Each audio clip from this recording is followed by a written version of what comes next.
and welcoming Canterbury. I kind of wish we were in a semicircle, but I won't do that to you all. I think I heard a class is coming in later, but anyway, it's good to see everybody. I'm curious to know, is anyone currently sort of a regular centering prayer practitioner?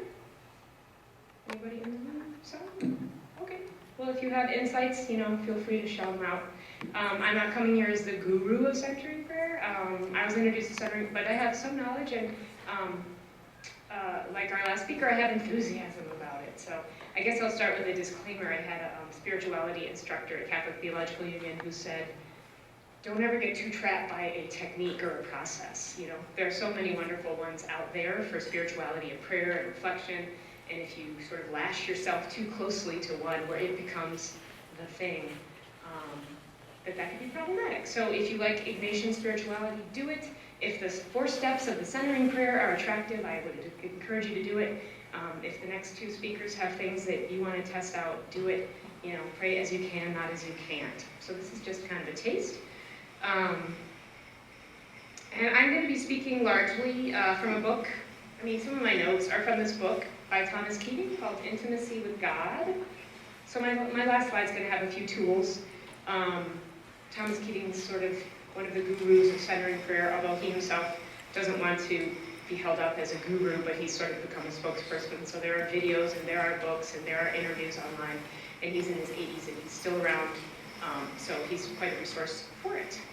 And I want to thank the Center for World Catholicism for having me. It's been a jumpstart to my own spirituality. For those of you who have lives like I do, when I first got the book, I got up at, maybe 6 in the morning, and I went to go read it thoughtfully after, it was confirmed I was doing this, and my 4-year-old came out, grabbed the book and a pen, and proceeded to write, also on the pages. So I take that as divine inspiration, and I also take it as centering prayer recommends 20 minutes in the morning and 20 minutes in the evening. From a meditation perspective, I think sort of across many traditions, that's kind of an ideal time. And I often find myself having trouble with that. So I talked with a friend of mine who's a very regular centering prayer person, and he said, you're a great person to do it. Because, is it Tom who just spoke?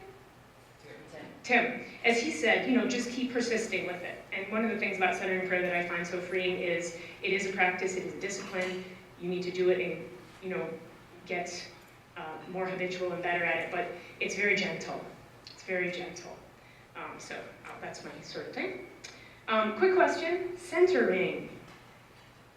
Does anyone have a sense of what is at the center of centering? Because I think that word's used a lot. Jesus, okay, yeah. Anybody else, center of centering?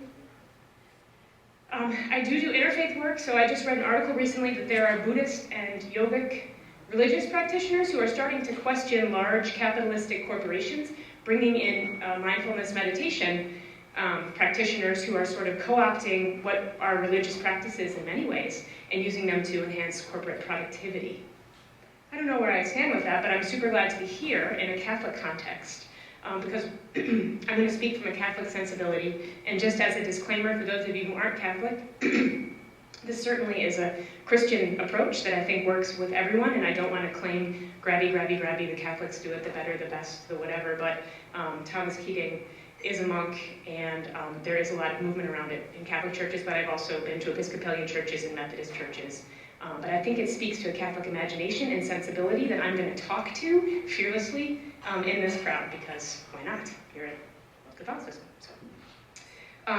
So anyway, yeah, so when we talk about centering, a lot of times we're talking, I think, writ large in society about mindfulness, getting grounded, being calm. It's good stuff, and I think we all need it. But unabashedly, the center of centering prayer, which kind of got taken from a Thomas Merton concept, is the divine indwelling, that deep, at our true centers, before there's even our true self, and before there's spirituality and general consciousness and maybe our false self floating along the top. The divine is dwelling in us, and centering prayer is to get us in touch with our true center. It's not just to calm us down, although that can be a fruit, you know what I mean? It's not just to make us more mindful at work or more patient with our children. I don't know how patient I was. I tried. I thought that's ironic if I get really irritated with someone who wants to read my book. But really at the center is God. And my exciting thing is, I don't really have to work at it, so I don't have to do the God workout, except show up for my silent meditation. And I love that too about centering prayer. So if you think about centering prayer as contemplative prayer, versus sort of action-oriented prayer, maybe like the rosary or a mantra or something, you have to do something, to have it be effective. Here, you consent to have God act within you, and then you just let that happen. It's pretty great. I think in a society where we're judged a lot on how we are productive or what we can get done or what goals we've achieved. You say you're going to surrender to God during that time. You don't know what's going to happen or how it's going to happen or if it's going to happen. You're just saying, I'm going to be here and let's see what happens. That's sort of a layperson's way of saying it. I think Thomas Keating would largely agree, but feel free to see his videos and read his books to make sure. So what centering prayer is asking us to do is to surrender to God's presence and action. So yeah, like Tim was talking about silence, taking some time, pausing to do this. Thomas Keating, sort of controversially in a little way, talked about sin as the refusal to grow or change. He's a Catholic monk, and he said sin, in his perspective, is the refusal to grow or change. And I'll talk about it a little bit. He says when you do regular centering prayer, you can't help but get closer to your source and your true authentic self. And again, many of the same things as with Ignatian exercises, who you're truly called to be in the world. And that's kind of an exciting thing, especially since it's not like I break my diet and gain 5 pounds. I say I'm going to surrender, and I can, and God does the rest. And another little codicil, I am Catholic, to be clear. I'm in my mid-40s. And I don't know how I got this, because I'm a post-Vatican II child, with like fairly liberal Catholic parents. But my view of God, the sort of home-based lily pad, is an external God that's less intimate than I would like. And I don't think I'm alone in that, whether I'm working with a student who's 20, or working with an adult student who's 55, or working with someone who is Jewish, or working with someone who might be from another tradition. So as an aside, and you can read more about it, but Keating says in order to feel comfortable surrendering to the work and presence of God, you kind of got to have a God that's trustworthy. So that's an invitation to us to surrender to a God that we feel we can trust. So probably not an external judging God who's going to judge my centering performance, but whatever, a fountain of love, a constant process, someone who embraces me. And so it was coming back to this book, after some time with centering prayer, and just seeing the basic concepts. My own spirituality was renewed, and I got to reflect on who am I surrendering to? And that's kind of an exciting thing. That's just a little different than other mindfulness exercises, where you're just trying to kind of still the monkey mind. At least that's my perspective. In this context, I think centering prayer works well for Vincentians. I think there's a lot of spirituality that work well for Vincentians, but one of the things about centering prayer, like so many others, is if you're going to do the work of social justice, if you're going to do the work of showing up for your relationships, if you're going to do the work of being active in the world, you have to have some sort of spiritual grounding and connection to the divine. It's what I understand, it's what I've been told, and so a practice like this can really help impact how you are in the world. So it bears fruits that you're not even aware of. And also Vincent was a big one on following providence, listening to where God was. Again, I don't know how similar to Ignatius, although I've been to a retreat where we talked about the two. I don't think they would get into a sparring match by any means, although their approaches are different. And so I think doing centering prayer on a regular basis can help you kind of get closer to maybe some things God has in store for you. And then just a final thing before we jump into how do you do it, because frankly, as I was told by a longtime practitioner, one of the things attractive about centering prayer is there's a 4-part process that was developed in the 70s based on really old stuff that appeals to the modern American mind. So yay, let's dive in. But before then, one last idea from Keating is that God is a divine healer. I went to a spiritual director for centering prayer many years ago, and one of the first things she told me, which I found kind of alarming, but I will tell you also, is that centering can act as an emotional laxative, which I think sounds alarming, especially considering recent events in my own household.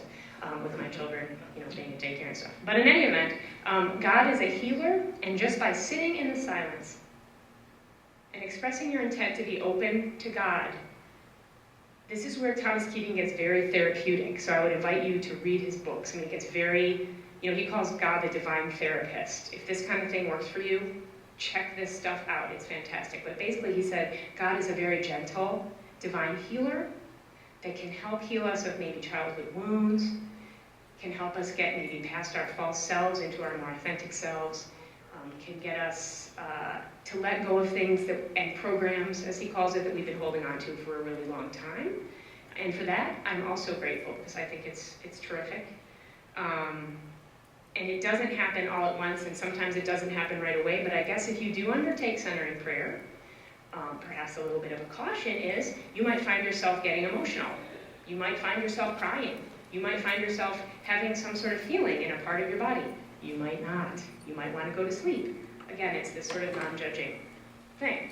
But if you do, know that that is normal, and that God is peeling away and peeling away and peeling away and peeling away. And I've experienced some, and I've been told that some of that peeling away is just a permanent healing, and you can experience that as a side effect, but it's not a goal. Teresa of Avila, in her book Interior Castle, exhorted people not to look for bells and whistles and goals, just companion with Jesus, in her case.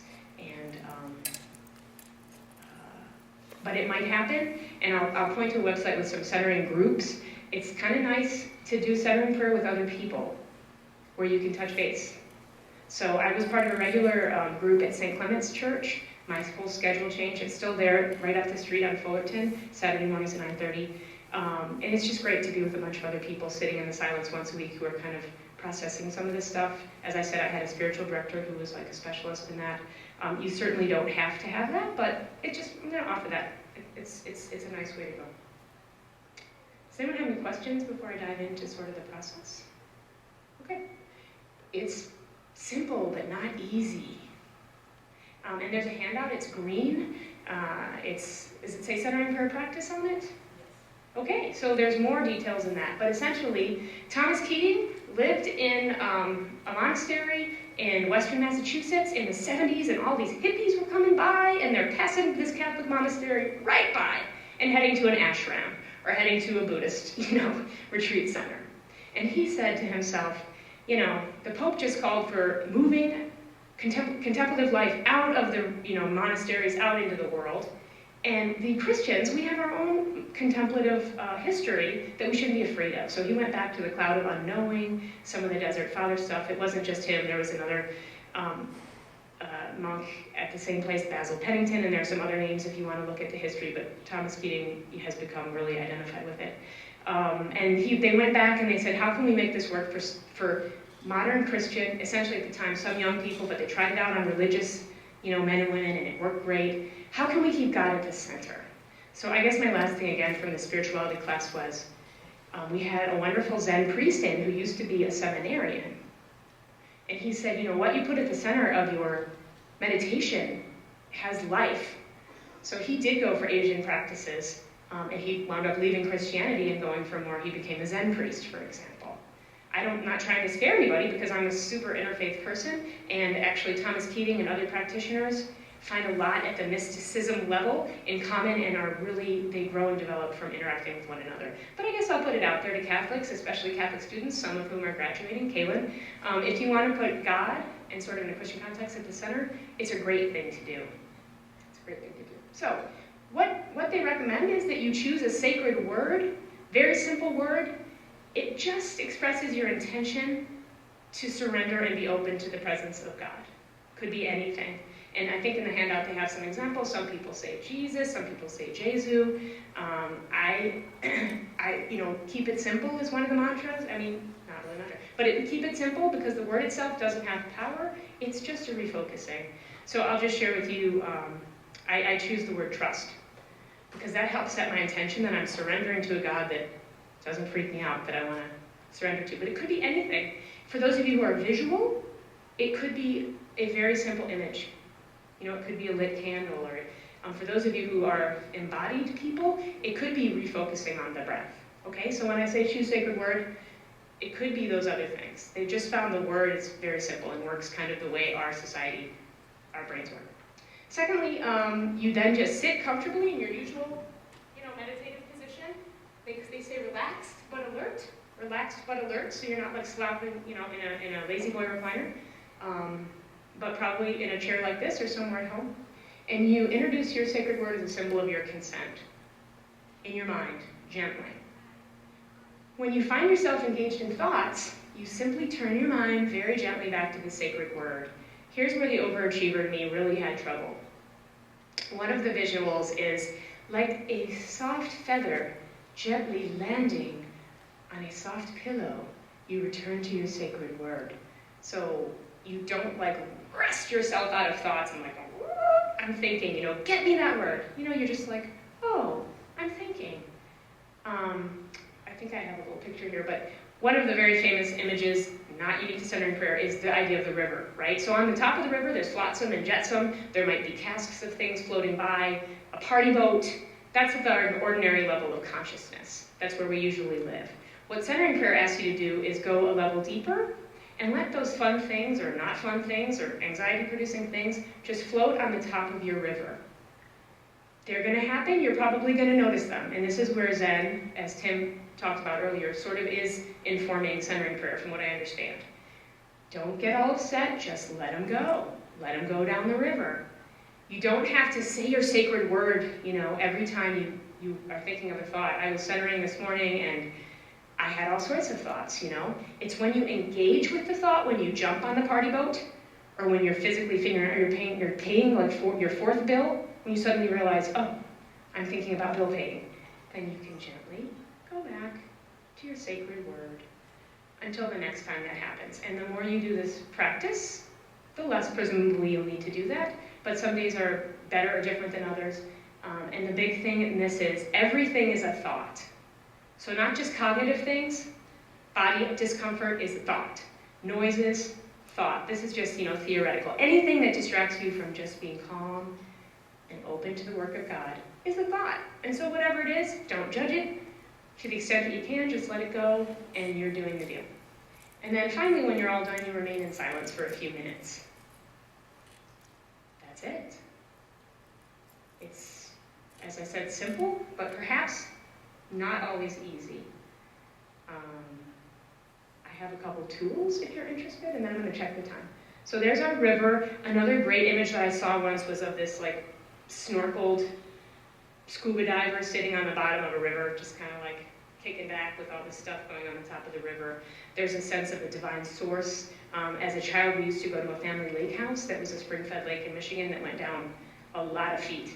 There was a floating dock that was attached to an anchor at the bottom, like 50 or 70 feet down. And we used to see how far down the rope we could get before it got really cold and the pressure started building up and you needed to take another breath. And I now wonder, why did my parents let us do this unsupervised? But they did. But sometimes I imagine the source of that wonderful spring-fed lake. What's down there? My source is down there. I can't see it. But, through a process like this, I can connect to it. And my source connects to everybody else's source. That's my understanding. So what is this source? So again, the goal of centering prayer is greater intimacy with God. That's it. The fruits of centering prayer are many, but that's the goal. And just a few tools. Books and videos by Thomas Keating are great. You can go to YouTube and there's a myriad of things. There's a website called contemplativeoutreach.org. That's where we got this handout, and it's kind of the center of many things, centering. I'll flick down to the bottom. There's centering prayer groups that you can get to. There's, just Google centering prayer groups Chicago. There's one, as I said, at St. Clement. There's one at Old St. Pat's. There's one at St. Michael's right up the street. They're out in the suburbs. So, if you have some time and want to be part of a community, that's a wonderful thing to do. And then just a last tool that you don't have to have, but that I find helpful to quiet my mind is some sort of just plain old meditation timer, or I was just showing Mark Lebeau. I went on Google Play and I ordered the Insight Timer. So it's called, this is for Android, it's called Insight Timer. It's the best $2.99 you'll ever spend. Um, and I don't know if we have a few minutes, but I wanted us to maybe, as a group, go through the process, just taking 1 or 2 minutes, not to belabor it, to pick a sacred word that you think might express your intention to surrender and be open to the presence and activity of God. And then I'd just like us to sit in silence for just 5 minutes. You know, I was actually toying with, like, should this entire thing just be sitting in silence? Perhaps it should have. You can fill out your evaluations later. But I find sometimes even 5 minutes in the silence is always a good thing to do in my day. So is that okay for people? For those of you who are prepared?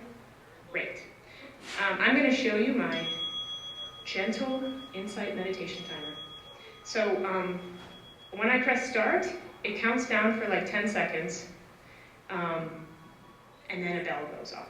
So that gives me time to like set it down, get squirmy-wormy, you know, kind of put my feet on the floor, sit up, but like don't kill myself, maybe rest my hands loosely on my, you know, on the seat of my pants, or however it's going to work, you can be a little open.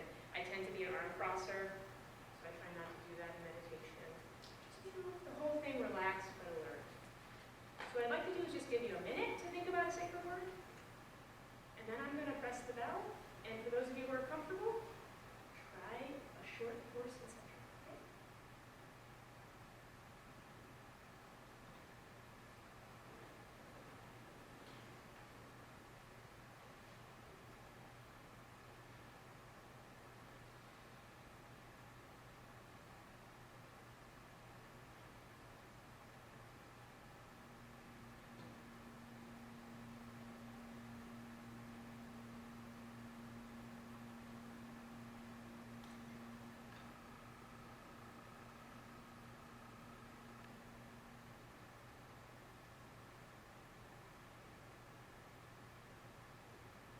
Does everyone have a word they're ready to try? All right, I'm gonna press the bell. It'll ring again in 5 minutes, so you don't have to worry about it. Just sit, and if you have thoughts that you attach to, just return to that word.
say the Our Father out loud. So whether I'm by myself or in a group, I like to do that, so I'm going to invite you to do that. If you'd like to join in. Our Father, who art in heaven, hallowed be thy name. Thy kingdom come, thy will be done, on earth as it is in heaven. Give us this day our daily bread, and forgive us our trespasses, as we forgive those who trespass against us. For thine is the kingdom, and the truth, for us from home. I just forgot the Our Father. That's kind of embarrassing. I think God will forgive me. It's been a long day.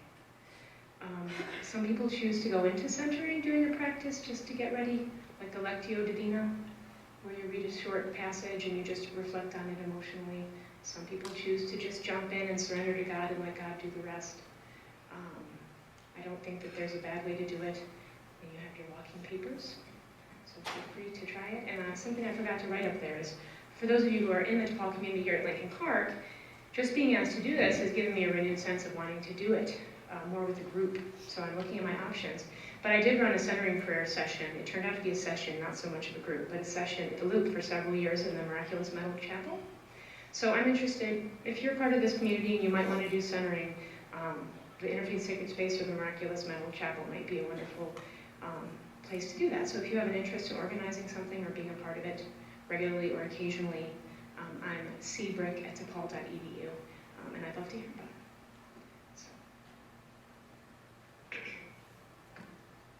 Thank you, Katie. And at this time, I'd invite any questions or possibly any insights that you may have reached when either in your meditation or listening to this method of prayer. And you're free to go to the standing microphone there and offer a question.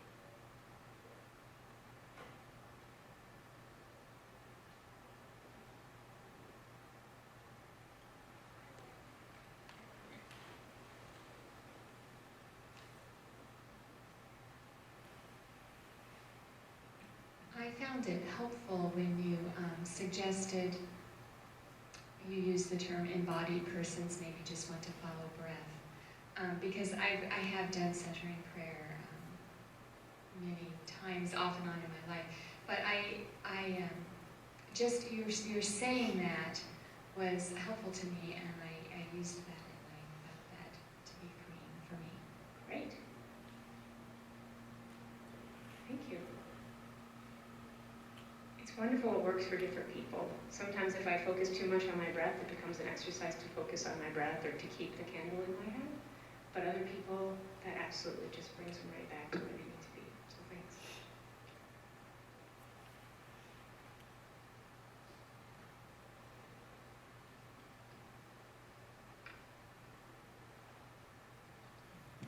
Do you have any advice for the frequency of the word? Does it sort of, I found it kind of following the breath, that the word would just kind of come with every breath. It's interesting and maybe a little theologically picayune, but I think when this was reintroduced in the 70s as a process, there was some question about, is this too close to like an Indian guru's mantra? You know, we want contemplative prayer. One of the things that in the work of Thomas Keating that he talks about a lot is not using the sacred word or your breath or an image as some sort of mantra. Now, I can understand that, again, with the contemplative versus, and I'm having a brain fade, but it's like the more discursive forms of prayer. What I've been told, just from a common sense perspective, because I don't think there's a wrong way to do it, is that A, like Tim said earlier, when you first start the practice of centering, you're probably going to be using your sacred word a lot. And as you go over time, you will find with practice that you'll probably find yourself attaching to the leaves and the boats and the worries and the joys less. And secondly, don't get too determined to not think or attach to any thoughts. So if you find yourself saying like trust, and your emotions kind of building, I go to a self-judgment place if that's the case. So I've been told if you attach to the thoughts, if you find yourself really going down the path, then maybe return to your sacred word. If you just there's a thought like, oh man, I didn't return that email. that's your choice if you want to return to the sacred word or not, because this is a gentle method that doesn't say you can't have any thoughts. It just asks you not to hold on to them or like follow them down the trail. But it also says again that be gentle on yourself, if you do. If you do. So yes, like I said, when I first did it, I was kind of like really trying to, we once rented a houseboat when I was a kid on a river, and I was so bad at overcorrecting. My brother was great, he kept it, but I'd like go like this, and then the boat would go like into the side of the river, and then I'd go like this, and it took too long, and I'd go into the other side of the river, and I don't know if anyone's ever steered a slow-moving boat, but that is an image I hold in my mind of like, okay, I'm going to gently correct myself. And so if it feels good to you to say the sacred word and you don't feel yourself getting all torqued up and judging, then it sounds like a good use of the sacred word. If you don't find yourself getting all upset that you are thinking thoughts or that they're there, terrific, because that's the human condition, and we trust that the intention is more important than like what happens at the practice. In Open Mind, Open Heart, Keating has it was a quote that really spoke to me. He said, if the heavens open up and Jesus comes out on a throne and literally gives you the answer to world peace, that is a thought in centering prayer. It has the exact same value as my nose is itching, or why aren't my kids doing what I tell them to, or I have to do that thing for work. And to trust that the thoughts are all there and the good ones will come back. So you don't have to hold on to them or chase them.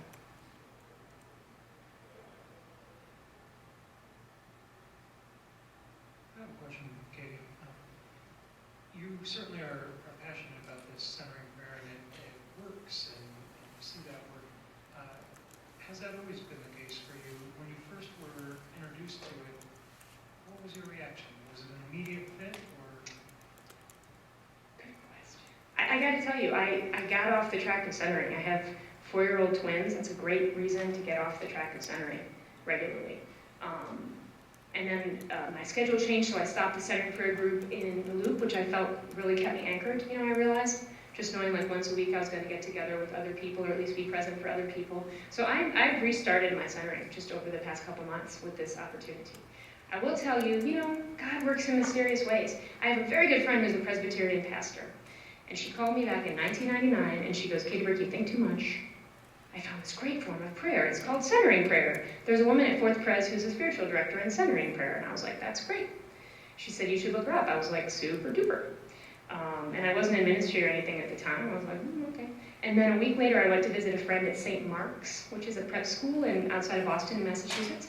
And she said, you got to meet our chaplain. I forget what his denomination was, but he seemed delightful. And I sat down with him at one of their cafeteria lunches. And out of nowhere, he started telling me that he was one of the original practice people when he was like a teen, young adult, back with Basil Pennington and Thomas Keating, and wherever they were, like in the Berkshires. And he has a centering prayer group at St. Mark's. So I felt that God was really speaking to me. And I put stuff in place that centering was a thing. Like I said, I joined a group, I had a spiritual director, I had a couple friends who lived in the city who also practiced it, and then life kind of got in the way, and I drifted away. And I think, looking back, I could feel that. So now, again, the gentle form of prayer, my friend David called me up the day that I found out I was for sure doing this, and he was like, awesome! Tell everybody where you are, be honest, tell them how you've benefited from this and how intimacy with God is something that you've kind of gone away from, that you're yearning to have back, and this is such a wonderful opportunity. So, I don't know if you all benefited from it, but selfishly, it's been amazing to me. So I would say, if you want to do it, give it some time and do it. I think that's all you can do. And just again, some days it's going to feel terrible, and some days it's going to feel terrific, and neither of those things matter. Neither of those things matter. Whether you leave feeling peaceful and you saw purple lights and you feel that God just really blessed your time, or the days when you just can't even return to your secret word or you fall asleep. Those are okay too. Then you just, next time you go into your centering prayer, you just reset your intention. Does that make sense? So that's what I understand. And it really is helpful, I think, God, with, like, as I said, with my friend David now, he's asking me, like, are you centering? What's going on? So I think, for me, accountability with other people is really helpful. It's why, I grew up going to church and go to church on Sundays, and it's why I do some other kind of spiritual practices. I find being part of a Catholic community where we ask these kind of questions, or like, hey, what are you going to do to celebrate, Lent, or how are you going to do this or that? I find it really helpful to be part of a community that has a rich fabric of things that I can be asked if I'm doing in a non-judgmental way. I much prefer that than to be out there on my own trying to figure out what to do. I get ideas from people like everybody in this room, and I'm grateful for that. Thank you very much.